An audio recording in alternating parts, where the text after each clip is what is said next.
Hello student, today we will start our third book, Analysis of Financial Statement.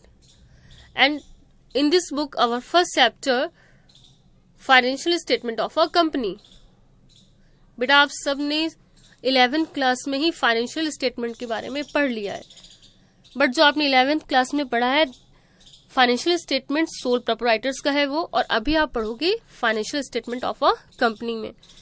बहुत ज्यादा change नहीं है, जो हमारा बेसिक्स है वो सेम क्लास 12th में है, बट कंपनी के फंक्शन थोड़े ज्यादा होते हैं, कंपनी की जो रिसोर्सेज ज्यादा होते हैं, तो कंपनी की बैलेंस शीट का फॉर्मेट थोड़ा सा अलग होगा।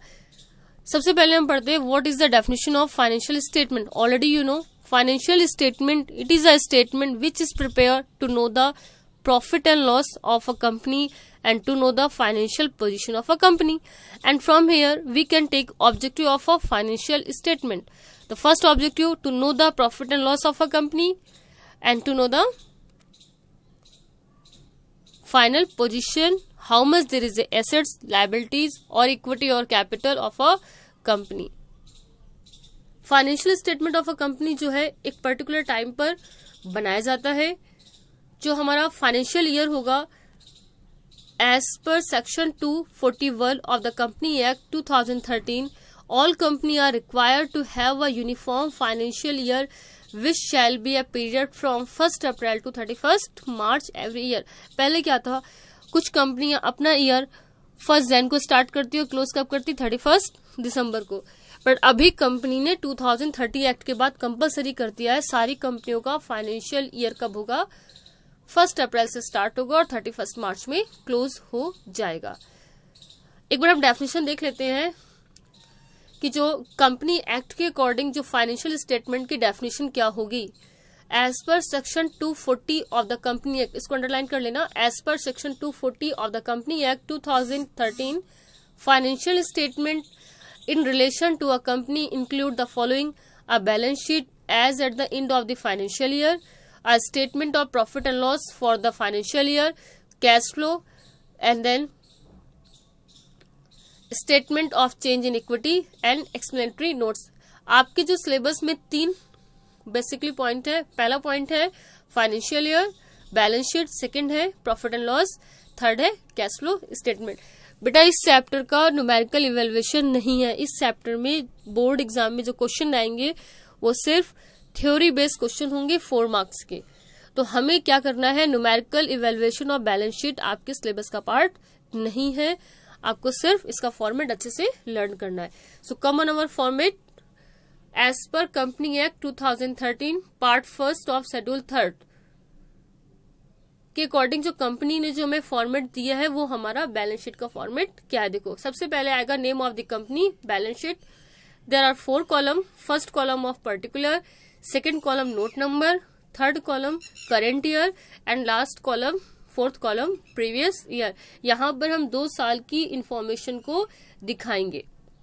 2 इयर्स की इंफॉर्मेशन को हमें मेंशन करना है, बिकॉज कंपनी के बैलेंस शीट हमेशा कंपेयर करते हैं, एनालिसिस करते हैं लास्ट ईयर की परफॉर्मेंस से।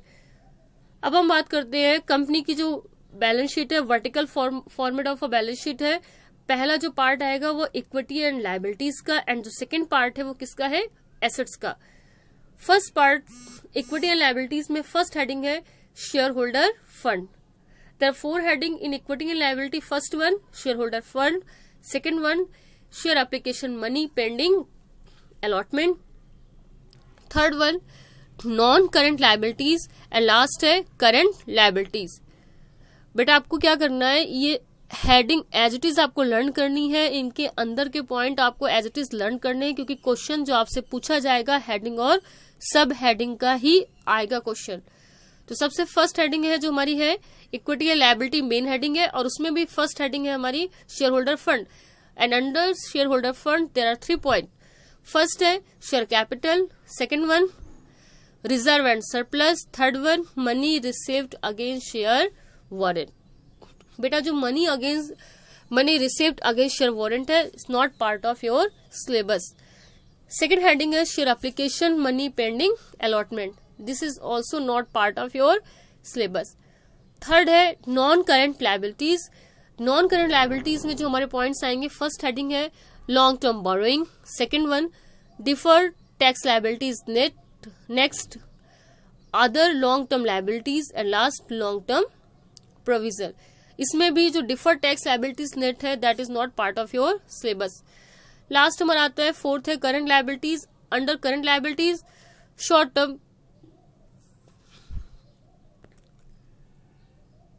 टर्म बोरोइंग, सेकेंड है आपका trade payable, next other current liabilities and last है आपका शॉर्ट टर्म प्रोविजंस। तो बेटा पहली हेडिंग है आपकी इक्विटी एंड लायबिलिटीज। अब हम देखते हैं एसेट्स में हमारी कौन कौन सी मेन हेडिंग है। इक्विटी एंड लायबिलिटीज में 4 हेडिंग है, एसेट्स में 2 heading, non current assets and current assets. अब देखते हैं नॉन करेंट एसेट्स में जो फर्स्ट पॉइंट है fixed assets, under fixed assets tangible assets, second one intangible assets, third one capital work in progress, last है intangible assets under development. Tangible आपको पता है land and building, intangible goodwill, कोई building under construction है that will come capital work in progress, कोई software आपका under development है वो आएगा आपका इंटेंजिबल एसेट्स अंडर डेवलपमेंट।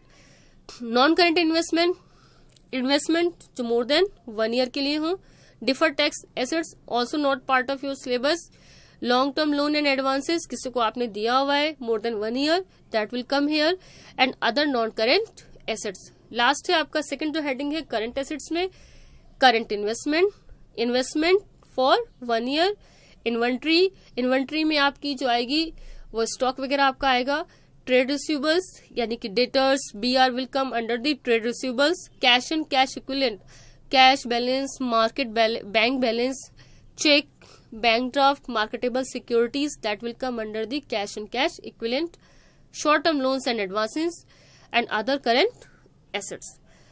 बेटा आज सिर्फ हमने फॉर्मेट के बारे में पढ़ा हुआ है, and tomorrow we will discuss about next class we will discuss about each and every heading and sub heading of this chapter, क्योंकि आपका जो क्वेश्चन आना है वो सिर्फ हेडिंग और सब हेडिंग का आना है, और ये चैप्टर डिटेल में आगे आने वाले चैप्टर्स के लिए बहुत ज्यादा इम्पोर्टेंट है। तो कल हम या नेक्स्ट क्लास में हम इसको अच्छे से डिटेल में पढ़ेंगे। Okay class.